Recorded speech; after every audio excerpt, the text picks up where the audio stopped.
Hello guys, welcome to our YouTube channel study with M. आज मैं आप सभी के लिए काफ़ी इंपॉर्टेंट क्लास लेके आई हूं। तो देखिए, आपके आगामी वीडियो एग्जाम के रिगार्डिंग आप सभी को स्टडी विद एम के द्वारा उत्तराखंड की न्यू सीरीज़ प्रोवाइड की जा रही है। काफ़ी इंपॉर्टेंट ये सीरीज़ है और इस सीरीज़ में आपको एकदम यूनिक क्वेश्चंस प्रोवाइड किए जा रहे हैं। साथ ही साथ क्वेश्चन से रिलेटेड इंपॉर्टेंट फैक्ट्स भी आप सभी को इस सीरीज़ में ही बताए जा रहे हैं, जो कि वीडियो एग्जाम के लिए काफ़ी हेल्पफुल रहने वाले हैं। तो आप सभी लोग हमारी इस सीरीज़ में स्टार्टिंग से लेकर एंड तक बने रहें। चलिए, आज की सीरीज़ को हम स्टार्ट करते हैं। स्टार्ट करने से पहले जिन लोगों ने अभी तक हमारे YouTube channel study with M को सब्सक्राइब नहीं किया है, वो सब्सक्राइब कर लें। साथ ही साथ बगल में जो बेल आइकन दिख रहा है, इसे भी प्रेस कर लें, ताकि हम कोई भी वीडियो डालते हैं तो उसका नोटिफिकेशन आपके पास जल्द से जल्द पहुँच जाए। आप सभी लोग हमारे टेलीग्राम चैनल को भी ज्वाइन कर सकते हैं। ये भी स्टडी विद एम के नाम से ही बना हुआ है और टेलीग्राम चैनल पर रात को 8 बजे क्विज का भी आयोजन किया जाता है। काफ़ी इंपॉर्टेंट क्वेश्चन आपको क्विज के रूप में दिए जा रहे हैं, तो आप क्विज ज्वाइन कर सकते हैं। तो चलिए, इस सेशन को स्टार्ट कर लेते हैं और इस सेशन का पहला क्वेश्चन है, नीति घाटी में एप्पल मैन के नाम से प्रसिद्ध व्यक्ति हैं। तो देखिए, नीति घाटी में एप्पल मैन नाम से प्रसिद्ध व्यक्ति हैं इंद्र सिंह बिष्ट। ऑप्शन फर्स्ट यहाँ पे आपका करेक्ट आंसर है। नीति घाटी कहाँ पर स्थित है? चमोली में। याद रखिएगा, चमोली जनपद में स्थित है नीति घाटी। और इंद्र सिंह बिष्ट ने यहीं पर नीति घाटी के झेलम गांव में सेब का बगीचा लगाया था, इसलिए ये नीति घाटी में एप्पल मैन के नाम से प्रसिद्ध है। और देखिए, बात करें पीवी कौटले की, तो उत्तराखंड का भगीरथ इन्हें कहा जाता है, पीवी कौटले को। और देखिए, कल्याण सिंह रावत जो हैं, ये मैती उपनाम से जाने जाते हैं। और रमेश भटीजा की अगर हम बात करें, तो उत्तराखंड का टॉयलेट मैन इन्हें कहा जाता है।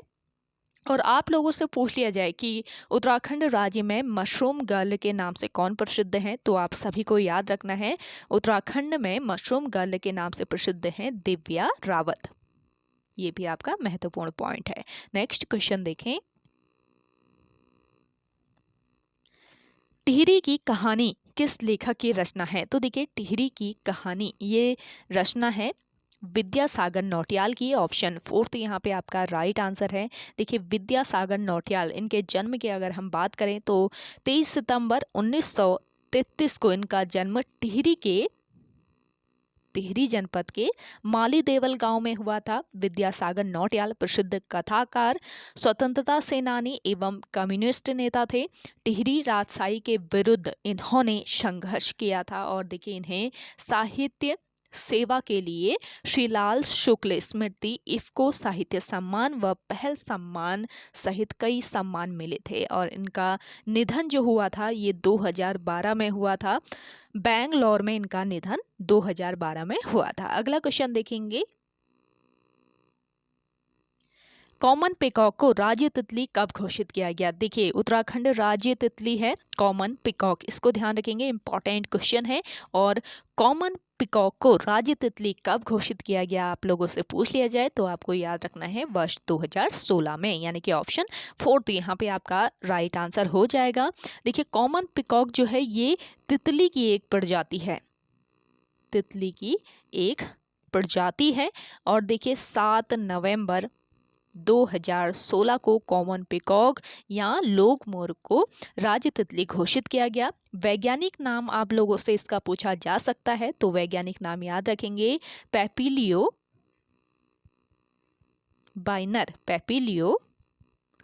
बाइनर इसका वैज्ञानिक नाम है। लिम्बो बुक ने कॉमन पिकॉक को भारत की सबसे सुंदर तितली का खिताब दिया है। ये भी आपका इम्पॉर्टेंट पॉइंट है। कब दिया था?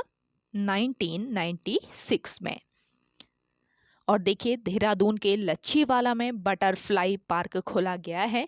कब खोला गया है, ये भी पूछा जा सकता है आप लोगों से। तो देखिए, देहरादून के लच्छीवाला में बटरफ्लाई पार्क वर्ष 2016 में ही खोला गया। अगला क्वेश्चन देखेंगे, किस पुराण में बद्रिकाश्रम को गंगा तटस्थ शब्द से संबोधित किया गया है? काफी इंपॉर्टेंट है। तो देखिए, कौन सा ये पुराण है जिसमें बद्रिकाश्रम को गंगा तटस्थ शब्द से संबोधित किया गया?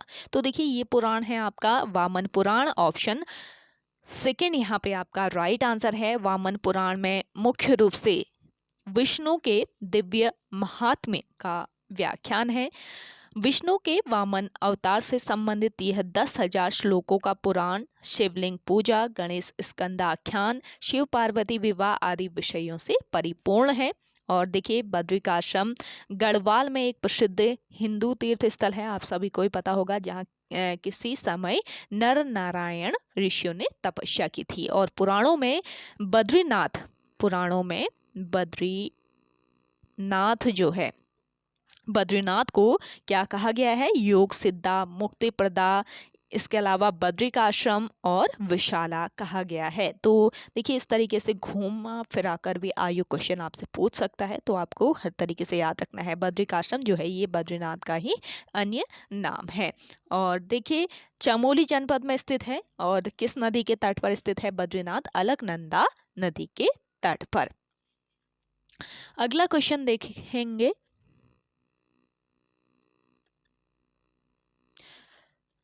कुमाऊं के किस क्षेत्र को मानस खंड में शैल देश कहा गया है? तो देखिए, कुमाऊं का ये क्षेत्र है गंगोली हाट, जिसे मानस खंड में क्या कहा गया है? शैल देश कहा गया है। ऑप्शन थर्ड बिल्कुल राइट आंसर है।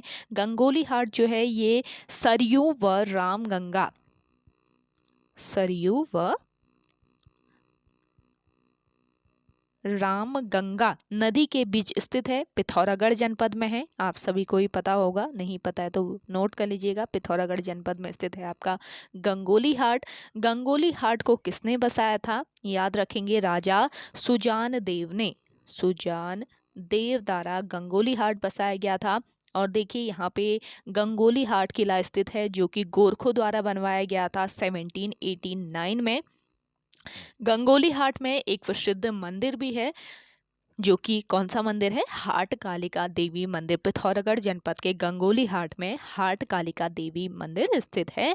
अगला क्वेश्चन देखेंगे, किस तिथि को उत्तरकाशी नगर पालिका का नाम बदलकर बाड़ाहाट नगर पालिका किया गया? तो देखिए, ये तिथि थी आपकी 8 दिसंबर 2016, जब उत्तरकाशी नगर पालिका का नाम चेंज करके क्या कर दिया गया? बाड़ाहाट नगर पालिका किया गया। उत्तरकाशी का प्राचीन नाम था बाड़ाहाट। बाड़ाहाट इसका प्राचीन नाम था, इसलिए इसका नाम भी बाड़ाहाट नगर पालिका कर दिया गया। पुराणों में उत्तरकाशी को सौम्य काशी कहा गया है। और देखिए, उत्तरकाशी में एक प्रसिद्ध मंदिर है, कौन सा मंदिर है ये? विश्वनाथ का मंदिर, जिसके कारण इसका नाम क्या पड़ा था? उत्तरकाशी पड़ा था। और उत्तरकाशी जनपद की स्थापना 24 फरवरी 1960 को होती है। तो स्थापना भी हर डिस्ट्रिक्ट का आप याद रखेंगे, पूछा जा सकता है आयोग के द्वारा। अगला क्वेश्चन देखेंगे, नैनीताल में पर्वतीय इतिहास परिषद की स्थापना किसने की? देखिए, पर्वतीय इतिहास परिषद की स्थापना नैनीताल में हुई थी और डॉक्टर मदन चंद भट्ट द्वारा इसकी स्थापना की गई, यानी कि ऑप्शन थर्ड बिल्कुल राइट आंसर है। डॉक्टर मदन चंद भट्ट जो हैं ये एक इतिहासकार हैं और इनका संबंध किस जनपद से है? पिथौरागढ़ जनपद से इनका संबंध है। और इन्होंने नैनीताल में पर्वतीय इतिहास परिषद की स्थापना की थी। कब की गई पर्वतीय इतिहास परिषद की स्थापना? मदन चंद भट्ट द्वारा 1979 में। नेक्स्ट क्वेश्चन है आपका, बाणभट्ट के कादम्बरी महाकाव्य में राज्य की किस जाति का उल्लेख किया गया है? तो देखिए, बाणभट्ट का महाकाव्य है ये कादम्बरी जिसका नाम है, और इसमें किस जाति का उल्लेख किया गया है ये बताना है। तो ये जो जाति यहाँ आप कह सकते हैं ये प्रजाति है। प्रजाति, किस प्रजाति का इसमें उल्लेख किया गया है? तो ये प्रजाति है किरात प्रजाति। ऑप्शन फर्स्ट यहाँ पे आपका राइट आंसर है। किरात प्रजाति से पहले उत्तराखंड में किसका आधिपत्य हुआ था? कोल आई थी सबसे पहले उत्तराखंड में, फिर आई किरात। और देखिए, किरात जो होते हैं इन्हें किन्नर या फिर कीर भी कहा जाता है। स्कंद पुराण में किरातों को क्या कहा जा सकता है ये भी पूछा जा सकता है आप लोगों से। स्कंद पुराण में किरातों को क्या कहा जाता है? अगर आपको आंसर आता है तो आप कमेंट करके बताइएगा। भाषा की बात करें तो मुंडा भाषा ये लोग बोलते हैं, किरात प्रजाति के लोग। बाणभट्ट के कादम्बरी महाकाव्य में राज्य में किरातों की निवास की पुष्टि होती है। और देखिए, बाणभट्ट का जो कादम्बरी महाकाव्य है, इससे राज्य में किरातों के निवास की पुष्टि होती है। कालिदास के रघुवंश महाकाव्य में भी किरातों का वर्णन मिलता है। अगला क्वेश्चन है आपका, घरेंदा बिखौती उत्सव राज्य के किस स्थल पर आयोजित किया जाता है? तो देखिए इंपॉर्टेंट उत्सव है जो कि पूछा जा सकता है, घरेंदा बिखौती उत्सव, और ये गैरसैंण में आयोजित किया जाता है। ऑप्शन सेकेंड इस क्वेश्चन का राइट आंसर है। और गैरसैंण में एक और मेले का आयोजन किया जाता है जिसका नाम है पाती मेला। पाती मेला कहाँ पर आयोजित किया जाता है पूछ लिया जाए तो गैरसैंण याद रखेंगे, और गैरसैंण आपका चमोली में स्थित है। और आप लोगों से यहाँ पे देखिएगा क्वेश्चन में है घरेंदा बिखौती उत्सव, अगर वहीं पर आपसे पूछ लिया जाए कि शालदे बिखौती उत्सव कहाँ पर मनाया जाता है, तो शालदे बिखौती विभांडेश्वर मंदिर में आयोजित किया जाता है, जो कि कहाँ पर स्थित है, द्वारा हाट में स्थित है विभांडेश्वर मंदिर। यहीं पर शालदे बिखौती उत्सव मनाया जाता है और इस उत्सव को शालदे पोखर, इस मेले को शालदे पोखर भी कहा जाता है। अगला क्वेश्चन है आपका, पर्वतारोहण संस्मरण पर कंचनजंगा नामक पुस्तक किसने लिखी? तो देखिए पर्वतारोहण संस्मरण पर आधारित है ये पुस्तक कंचनजंगा जिसका नाम है। तो इसके लेखक बताने हैं, इसके लेखक हैं हुकुम सिंह रावत। ऑप्शन सेकेंड इस क्वेश्चन का करेक्ट आंसर है। हुकुम सिंह रावत जो हैं ये कौन है? ये पर्वतारोही हैं, पर्वतारोही हैं ये, जिन्होंने वर्ष 1991 में कंचनजंगा जो पर्वत है इसका सफल आरोहण किया। इन्होंने कंचनजंगा नाम से पुस्तक भी लिखी है। कंचनजंगा जो है ये विश्व की तीसरी सबसे ऊंची पर्वत चोटी है। तो इस पर फतह किया था इन्होंने 1991 में। अगला क्वेश्चन देखेंगे,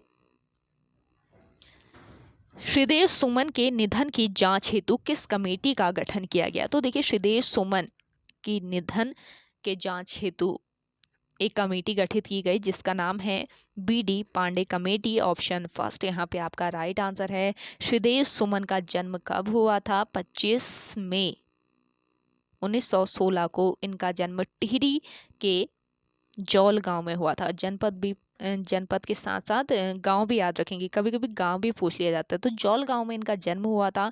बचपन का नाम था इनका श्री दत्त। वर्ष 1937 में इन्होंने सुमन सौरभ नाम से कविताएं प्रकाशित कराई थी। श्रीदेव सुमन के प्रयासों से 23 जनवरी 1939 को देहरादून में टिहरी राज्य प्रजामंडल की स्थापना हुई थी।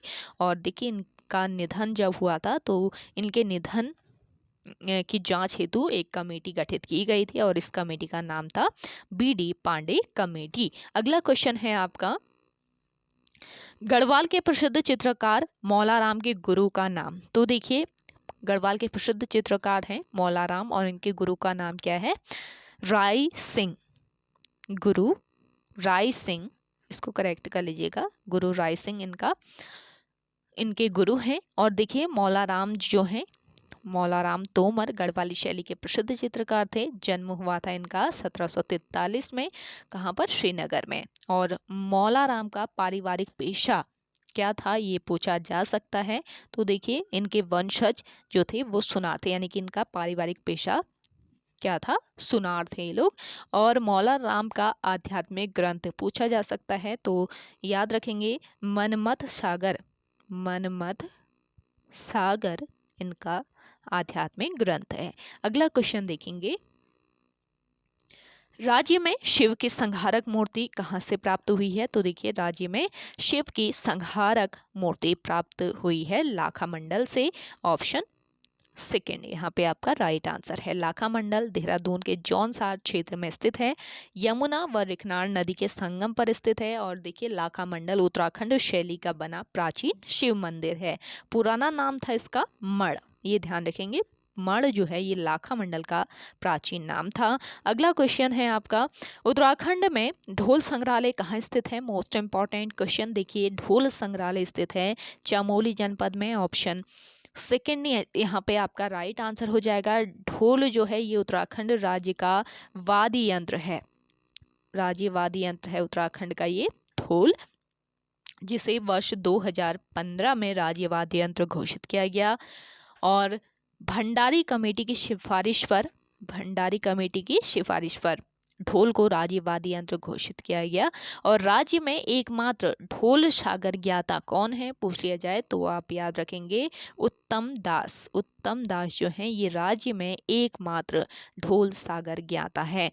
अगला क्वेश्चन है आपका, राज्य की कौन सी जनजाति घुरमा देवता की पूजा करती है? तो देखिए घुरमा देवता की पूजा करने वाली जनजाति है भोटिया जनजाति। ऑप्शन थर्ड यहाँ पे आपका राइट आंसर है। देखिए भूटांतिक क्षेत्रों में घुरमा देवता को वर्षा का देवता माना जाता है। विपत्ति के समय भूटिया लोग तिब्बती देवी देवता फैला व घुरमा की पूजा करते हैं और ये लोग जो भूटिया जनजाति के लोग होते हैं ये भूमियाल देवता की भी पूजा करते हैं। खोए हुए पशुओं का पता लगाने के लिए ये किस देवता की पूजा करते हैं? साईं देवता की पूजा करते हैं। सेशन आप सभी को पसंद आ रहा है आज का तो लाइक कर लें। जिन लोगों ने अभी तक हमारे YouTube channel study with M को सब्सक्राइब नहीं किया है वो सब्सक्राइब कर लीजिए क्योंकि काफ़ी इंपॉर्टेंट यहाँ पे क्लासेस आपको वीडियो एग्ज़ाम के रिगार्डिंग प्रोवाइड की जा रही है। और देखिए आप सभी लोग इस सेशन को ज़्यादा से ज़्यादा शेयर जरूर कीजिएगा। काफ़ी मेहनत की जा रही है आप लोगों के लिए स्टडी विद एम के द्वारा। आप सभी लोगों के लिए यहाँ पे काफ़ी सारी क्लासेस प्रोवाइड की जा रही है तो थोड़ा सा आपकी भी रिस्पॉन्सिबिलिटी बनती है तो आप इन्हें शेयर जरूर कीजिएगा। अगला क्वेश्चन देखते हैं, शराब विरोधी आंदोलन जिसका नाम था नशा नहीं रोजगार दो, तो इस आंदोलन को उत्तराखंड संघर्ष वाहिनी ने किस वर्ष शुरू किया? तो देखिए शराब विरोधी आंदोलन था, नशा नहीं रोजगार दो, तो इसे उत्तराखंड संघर्ष वाहिनी ने शुरू किया था। कब किया था ये बताना है तो 1984 आप लोग याद रखिए। शराब विरोधी आंदोलन के तहत उत्तराखंड संघर्ष वाहिनी ने वर्ष 1984 में नशा नहीं रोजगार दो का नारा दिया था। अगला क्वेश्चन देखेंगे, कुमाऊं में 1950 में जंगलात आंदोलन का नेतृत्व किसने किया था? मोस्ट इम्पॉर्टेंट है। तो देखिए कुमाऊं में 1950 में जो जंगलात आंदोलन हुआ था इस आंदोलन का नेतृत्व किया था किसने? हर्षदेव औली ने। हर्षदेव औली को काली कुमाऊं का शेर कहा जाता है या फिर कुमाऊं का बेताज बादशाह भी इन्हें कहा जाता है। अंग्रेज अधिकारी जो हैं ये हर्षदेव को मुसोलिनी कहते थे। और देखिए हर्षदेव और कुमाऊं के हर्षदेव जो थे ये कुमाऊं के प्रसिद्ध स्वतंत्रता सेनानी थे। जन्म हुआ था इनका चंपावत जनपद के खेती खान में। अगला क्वेश्चन है आपका, स्वर्ग के इंद्र का उपवन किसे कहा जाता है? तो देखिए काफी महत्वपूर्ण है। स्वर्ग के इंद्र का उपवन कहा जाता है किसे? फूलों की घाटी को। फूलों की घाटी की खोज हुई थी 1931 में। फ्रैंक स्माइथ द्वारा इसकी खोज की गई और यह 87.5 वर्ग किलोमीटर क्षेत्रफल में फैला है। वर्ष 1982 में फूलों की घाटी को राष्ट्रीय उद्यान घोषित किया गया और यह राष्ट्रीय उद्यान जो है ये 87.5 वर्ग किलोमीटर क्षेत्रफल में फैला हुआ है। 2005 को यूनेस्को ने इसे विश्व धरोहर स्थल घोषित किया। स्कंद पुराण में फूलों की घाटी को क्या कहा जाता है पूछा जा सकता है तो नंद कानन इसे कहा जाता है। नंद कानन कहा जाता है स्कंद पुराण में फूलों की घाटी को। अगला क्वेश्चन देखिएगा, कर्णिक कुंड किस जनपद में स्थित है? आप सभी लोग इन पॉइंट्स को, जो भी पॉइंट्स आपको यहाँ पे बताए जा रहे हैं, नोट डाउन जरूर कर लीजिएगा। काफ़ी इंपॉर्टेंट पॉइंट्स हैं, आप लोग एक बार सुनेंगे तो भूल जाएंगे।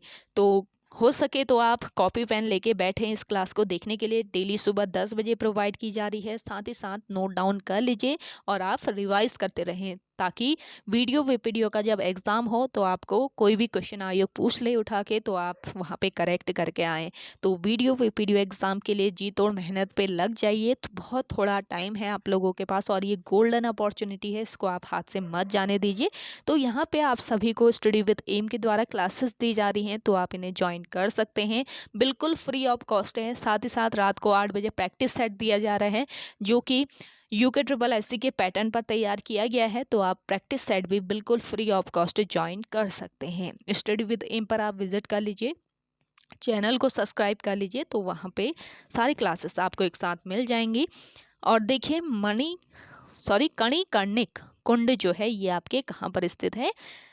चमोली में स्थित है। ऑप्शन थर्ड इस क्वेश्चन का राइट आंसर है। और देखिए भाप कुंड कहाँ पर स्थित है पूछ लिया जाए, भाप कुंड भी आपके चमोली में ही स्थित है। इसके अलावा तप्त कुंड भी चमोली में ही स्थित है। तप्त कुंड जो है ये बद्रीनाथ के पास स्थित है। इसके अलावा वैतरणी कुंड ये भी आपके चमोली में स्थित है, चमोली जिले के गोपेश्वर के पास है वैतरणी नामक कुंड।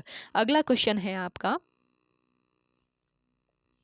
किस ग्रंथ में सोनप्रयाग को स्वर्णप्रयाग कहा गया है? तो देखिए ये ग्रंथ है आपका कुमार संभव, जिसमें सोनप्रयाग को स्वर्णप्रयाग कहा गया है। सोनप्रयाग केदारनाथ मार्ग पर स्थित है। सोनप्रयाग में वासुकी एवं मंदाकिनी, वसुकी या फिर वासुकी इसका नाम है, वासुकी और मंदाकिनी नदियों का संगम होता है और यहाँ निकट में कैलाश मंदिर भी स्थित है, सोनप्रयाग के निकट, जहाँ पे वासुकी और मंदाकिनी नदियाँ संगम करती हैं और यहीं पे निकट में कैलाश मंदिर है। तो ओके गाइज, आज के सेशन में इतना ही। आई होप आप सभी को आज का ये सेशन काफ़ी पसंद आया होगा। अगर आप सभी को आज का ये सेशन पसंद आता है तो सेशन को लाइक कीजिएगा, शेयर कीजिए। जिन लोगों ने अभी भी हमारे YouTube channel study with M को सब्सक्राइब नहीं किया है वो सब्सक्राइब कर लें। तो चलिए मिलते हैं एक नेक्स्ट इंटरेस्टिंग वीडियोज़ के साथ, तब तक के लिए धन्यवाद।